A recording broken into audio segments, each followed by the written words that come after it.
नमस्कार, कैसे हैं आप सभी। आज आपके समक्ष उपस्थित हूँ आज़ादी के दीवानों की बात लेकर। कहीं ना कहीं आज़ादी का वह मूल्य जो हमारे मन मस्तिष्क में हमेशा होना चाहिए, विस्मृत ना हो जाए, इस श्रृंखला को लेकर आपके समक्ष उपस्थित हूँ। आज़ादी भारत ने बहुत ही संघर्ष के बाद पाई, अत्यंत यातनाएं, कठोरतम प्रयासों के बाद हमने आजादी को प्राप्त किया है। आज भारत का जो विकसित स्वरूप हमें दिखाई देता है, इसके पीछे लाखों लोगों की कुर्बानियां हमें कभी नहीं भूलना चाहिए।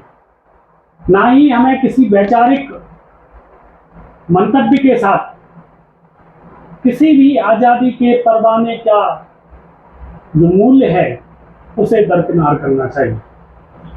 आजादी भारत के समस्त उन परवानों ने मिलकर ली है जिनका कहीं ना कहीं आजादी के इस अमूर्त स्वरूप में, जिसे उन्होंने मूर्त किया, योगदान है। आइए हम बात करते हैं 1900 के करीब आजादी के जो प्रयास हुए उनके विषय में। 13 मई 1983 को एक बालक नासिक के समीप जन्म लेता है और अच्छे संस्कारों के साथ माता पिता उसका नाम रखते हैं वीर सावरकर। सावरकर की कहानी हम सभी को एक आजादी के कठिनतम संघर्ष की प्रेरणा की गाथा कहती है।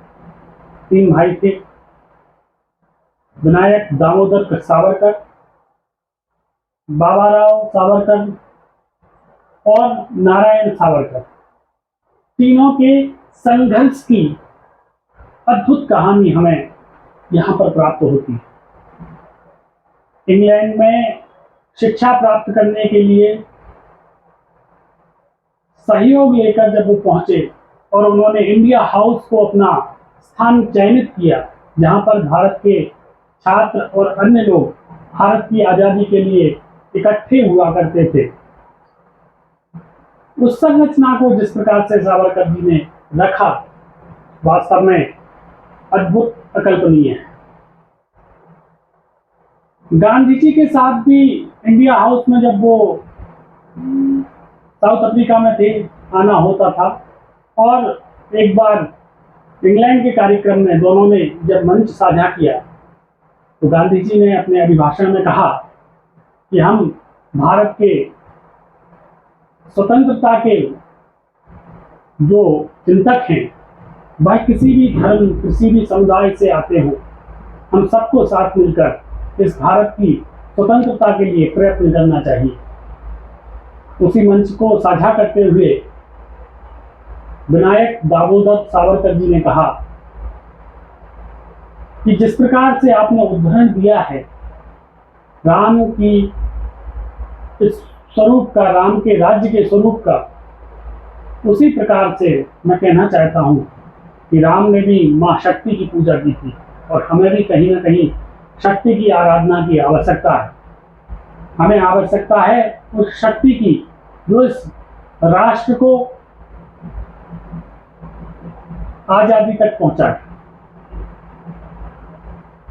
ये सब चर्चा या अभिभाषण वहां पर होता है और अपने अपने स्थान पर आजादी के प्रयत्नों को किया जाता है।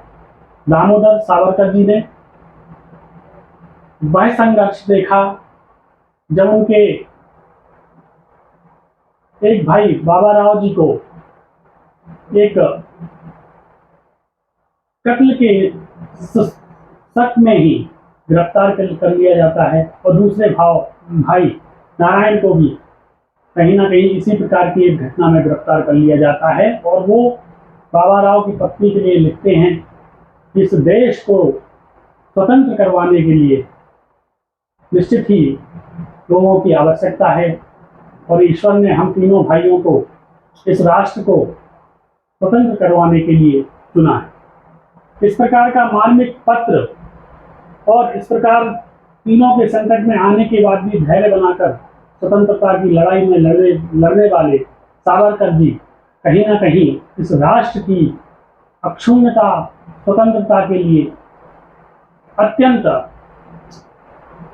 महत्वपूर्ण व्यक्ति है। हमें देखना चाहिए उनके सारे स्वरूप को, सारे जीवन को, जिसमें उन्होंने भारत से इंग्लैंड, इंग्लैंड से फ्रांस और अन्य सभी उपक्रम जो उन्होंने आज़ादी के लिए उस समय जुटाए, उनके उस संघर्ष को कहीं ना कहीं आज़ादी का वह स्वरूप उन सब आज़ादी के दीवानों में हमें दिखाई देता है।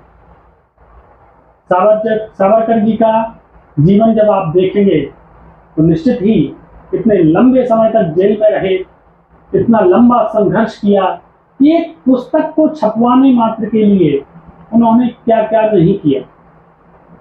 प्रेस की स्वतंत्रता पर किस तरह अंग्रेजों का शासन था, किस तरह से एक पत्र को लिखने पर भी लोगों को जेल में डाल दिया जाता था, किस प्रकार से एक बात को कहने के लिए ही उस समय हमारे स्वतंत्रता के सेनानियों को कितना कष्ट झेलना पड़ा।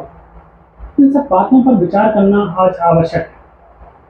हमें चाहिए कि हम उस आज़ादी के महत्व को समझें, उस आज़ादी के परवानों के उस विशाल हृदय को जानें, जिसने अपने रक्त का एक एक कतरा इस राष्ट्र के लिए समर्पित कर दिया। आज आवश्यकता है हमें राष्ट्र के हर एक व्यक्ति को यह जानने की कि इस आज़ादी का मूल्य क्या है। हमें सम्मिलित होकर इस राष्ट्र को आगे बढ़ाना होगा। हमें इस राष्ट्र में किसी भी प्रकार के जो विषय उद्वेलित किए जा रहे हैं, वह विषय जो आज़ादी के परवानों को भी लेकर हैं, उन विषयों को विषय न बनाया जाए, यही प्रार्थना है।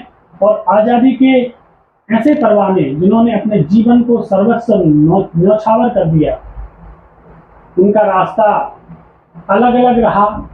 कोई शांति प्रिय था तो किसी ने अस्त्र शस्त्र उठाकर इस आज़ादी को पाने में अपना योगदान दिया। तो हमें किसी भी प्रकार से आज़ादी के इस महत्व को नहीं भुलाना चाहिए।